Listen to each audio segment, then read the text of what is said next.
Bien, hoy se va a realizar un abrazo simbólico en todo el país, cambiando de tema y poniendo en contexto, con el objetivo de visibilizar el rechazo al decreto impulsado por el Ministerio de Desregulación y Transformación del Estado, comandado por Federico Sturzenegger, que pretende reducir la estructura y limitar las funciones del Instituto Nacional de Tecnología Industrial, más conocido como el INTI. Después discutimos el INTI, pero ayer lo escuchaba Sturzenegger hablar en una radio colega, en Radio Mitre, y cada vez que lo escucho, y ya saludo a Giselle, tiene como una tirria al empleado público, ¿no? Es casi ya como una cuestión personal.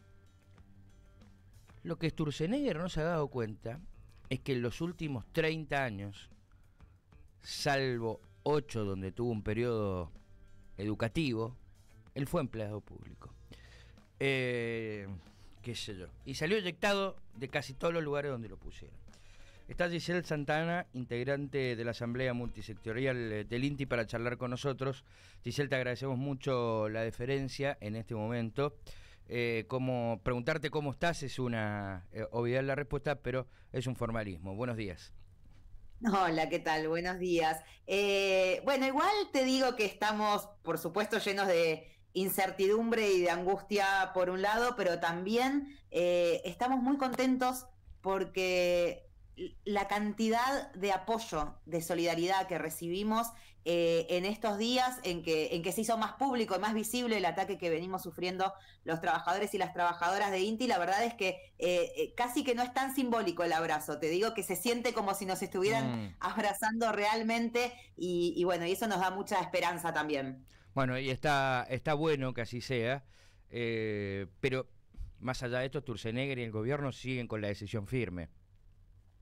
Sí, lo que nos informaron en la Secretaría de Industria y Comercio, porque con el Ministerio de Desregulación no tuvimos ningún contacto, no aceptaron una reunión con nosotros, pero desde la Secretaría de Industria y Comercio nos informaron que la decisión es sacar el decreto en estos días y que el contenido del decreto es la centralización del INTI, es decir, eliminar su autonomía, su autarquía financiera y su carácter federal, porque el INTI además es un organismo que, a diferencia de Dios, no atiende solo en Buenos Aires, está en todo el país, en todo el territorio nacional, ayudando a promover las economías regionales y que, bueno, sin dudas esto sería eliminado si se avanza con la centralización.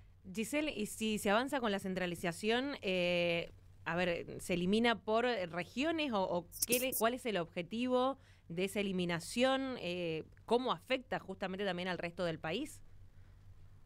Mira, no nos dieron precisiones sobre cómo se implementaría este decreto, porque estas decisiones tienen como varias etapas, ¿no? Ellos tienen el apuro de antes del 8 de julio, que se vencen las facultades delegadas, meter este decreto que diga simplemente se centraliza. Y a partir de ahí empezarán a evaluar cómo se reestructura el organismo, pero según conversábamos en esa reunión en industria, bueno, ellos pensaban que de última, si a las provincias les interesan las sedes de INTI, que las absorban, que se las queden, que se hagan cargo, pero si no, el INTI podría ser una dirección nacional, que es como un raviolito muy pequeño dentro de la Secretaría de Industria y Comercio, dentro del Ministerio de Economía, entonces es prácticamente como desaparecer y por supuesto desaparecer también de esa presencia federal. Imagínate querer cargarle a las provincias que están reclamando la coparticipación y la plata que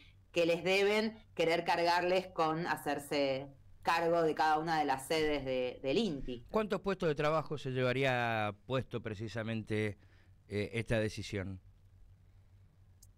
De llevarse a fondo la decisión de la centralización, estamos hablando de más de 600 puestos de trabajo, podrían ser incluso hasta 1000, pero por lo menos más de 600 puestos de trabajo seguro.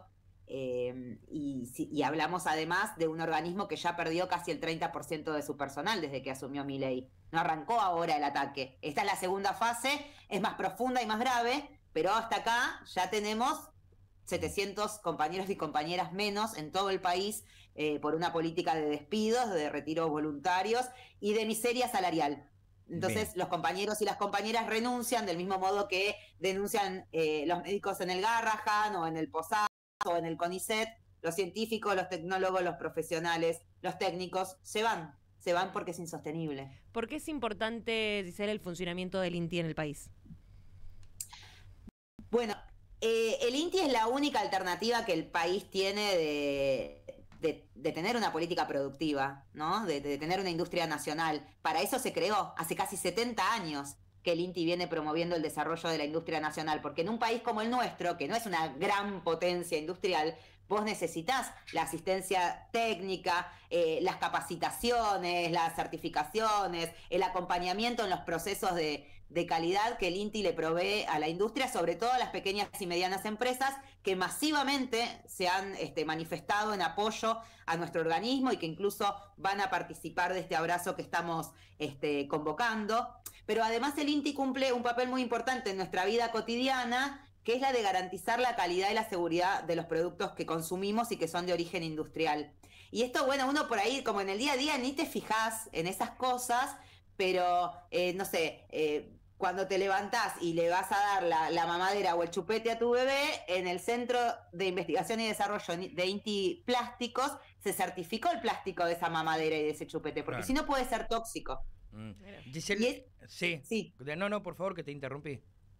No hay problema. Yo, si me dejas hablar sobre el INTI, creo que podemos estar 2 horas yo contando las cosas que hacemos porque queremos mucho a nuestra institución. Nosotros nos llamamos a nosotros mismos intianos. No es muy común en un lugar de trabajo que exista un gentilicio inventado por sus trabajadores, pero hay un enorme sentido de la identidad y del compromiso con la tarea que hacemos, porque sabemos que es importante. Más allá del estigma con el que cargamos los empleados públicos, del odio que nos manifiesta Sturzenegger y el presidente cada vez que pueden, nosotros sabemos que lo que hacemos es importante y que lo que ellos hacen es dañino para toda la población y para todo el país.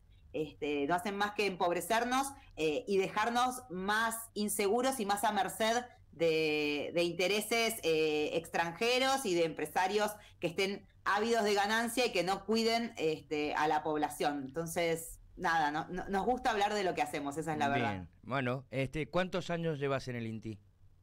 17. ¿Y tenés miedo? Hay un dicho que dice, plata y miedo nunca tuve. A los estatales nos cae muy bien ese dicho, porque sobre todo por el tema de la plata. Tengo tristeza. Tengo tristeza porque la posibilidad de perder el trabajo, obvio que para quienes vivimos de nuestro salario es algo que nunca van a entender los Sturzenegger de la vida, pero para quienes siempre trabajamos es muy, muy agobiante pensar en la posibilidad de perder el laburo, pero también me da mucha tristeza lo que puede pasar con el país y todo lo que estamos perdiendo, que es muy difícil de recuperar, porque cuando se retrocede, por ejemplo, en ciencia y en tecnología, eso no se recupera de un día para el otro, incluso aunque el gobierno se caiga mañana. Es muy difícil de recuperar el saber hacer, el conocimiento, la experiencia que se pierde con cada uno de los compañeros y las compañeras que deciden buscar su futuro en otro lado, cuando se destruye la educación pública, cuando se destruye la salud pública, cuando se avanza sobre conquistas democráticas. Todo lo que este gobierno está haciendo es difícil de recuperar. Eso nos produce mucha tristeza, pero te diría que también tengo mucha esperanza en lo que podemos hacer los laburantes cuando nos decidimos, cuando nos plantamos y cuando nos organizamos para defender nuestras convicciones. Estaba leyendo un tuit de Sturzenegger mientras vos hablabas, que decía que echaba la obligatoriedad de un certificado del INTI, que era algo de Néstor Kirchner y partidizándolo. Pienso si el próximo paso puede ser la ANMAT en esto, ¿no? Si todo lo que sea un control, un organismo de control de calidad, es una pérdida de guita para el Estado, bueno, la ANMAT puede ser lo posible, el posible próximo paso. De hecho, ya deberíamos poner el ojo en qué es lo que está pasando con la ANMAT. Pensá en los casos de fentanilo contaminado del hospital italiano y las personas que han muerto por eso.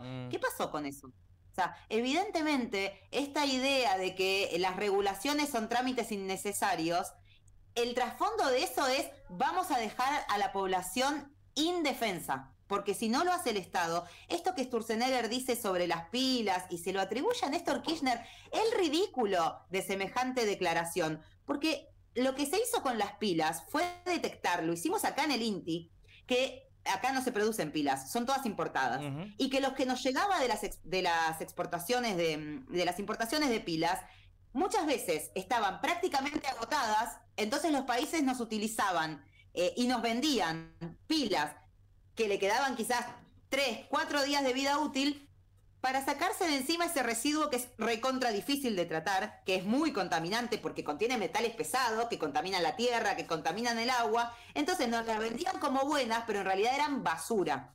Entonces Sturzenegger ahora le dice a todos los países del mundo, traigan su basura a la Argentina, que acá no hay problemas si contaminamos. Y también le dice a los países del mundo, traigan sus pilas, que quizás tienen fugas, que era lo que se analizaba en el INTI, con un equipo costosísimo que se compró a Estados Unidos para poder hacer ese ensayo, porque si una pila tiene fugas, estamos hablando de metales pesados, estamos hablando de que podés enfermarte de cáncer por ese contacto con metales pesados. Bueno, Sturzenegger le dice, traigan que acá no hay problema, la población argentina podemos envenenarla, podemos intoxicarla y podemos envenenar también el suelo y el agua. Bienvenida las pilas sin control. O sea, ¿qué se hace en ese caso? O sea, ¿qué hacen? ¿Lo traen? ¿Lo dejan? ¿Cuál es el destino? Pero espera que él también va a tener pilas en su casa. Eso es lo que me parece raro. Esa es Yo creo que esta gente cree que todo se puede comprar con dinero. Entonces deben pensar, no sé, si compro las pilas más caras de todas, seguro deben ser buenas. No necesito que el Estado lo controle. Quizás sea así, no lo sé.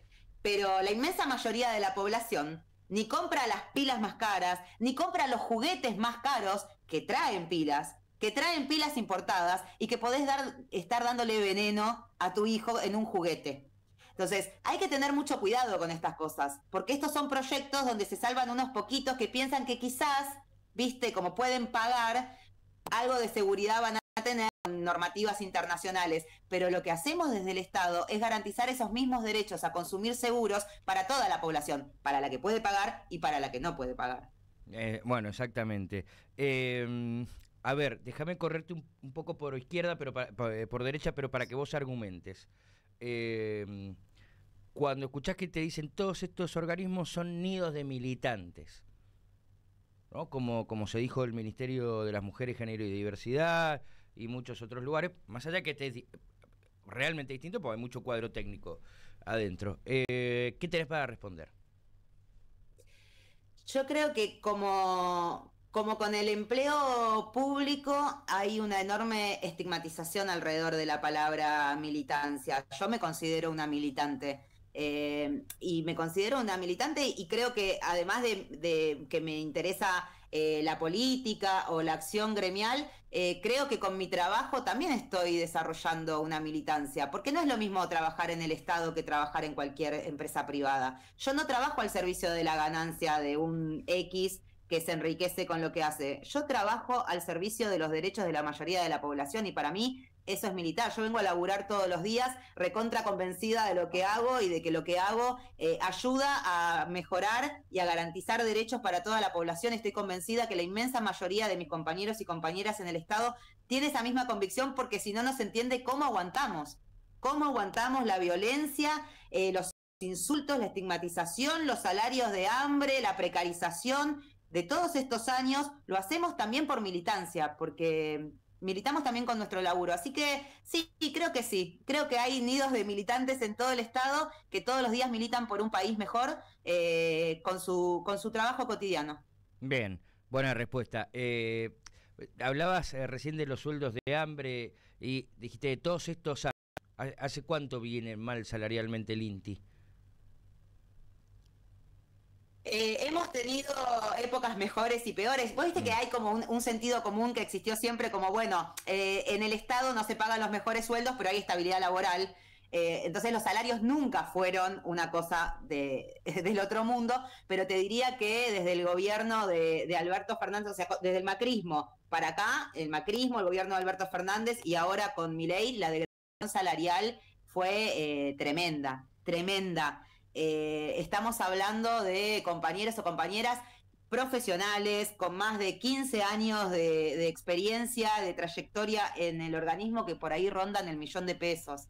Y es imposible sostener. O sea, 15 años de trayectoria, un palo. ¿Sí? Lo mismo que gana, no tiene nada de malo, no lo digo de manera peyorativa, un chico con su primer trabajo entrando a un cine.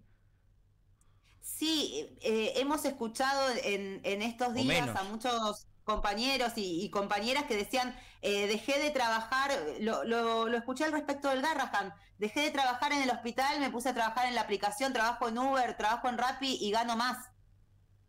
¿Y esto qué significa entonces? Bueno, ¿a qué queremos dedicarnos como país? ¿Queremos hacer ciencia y tecnología?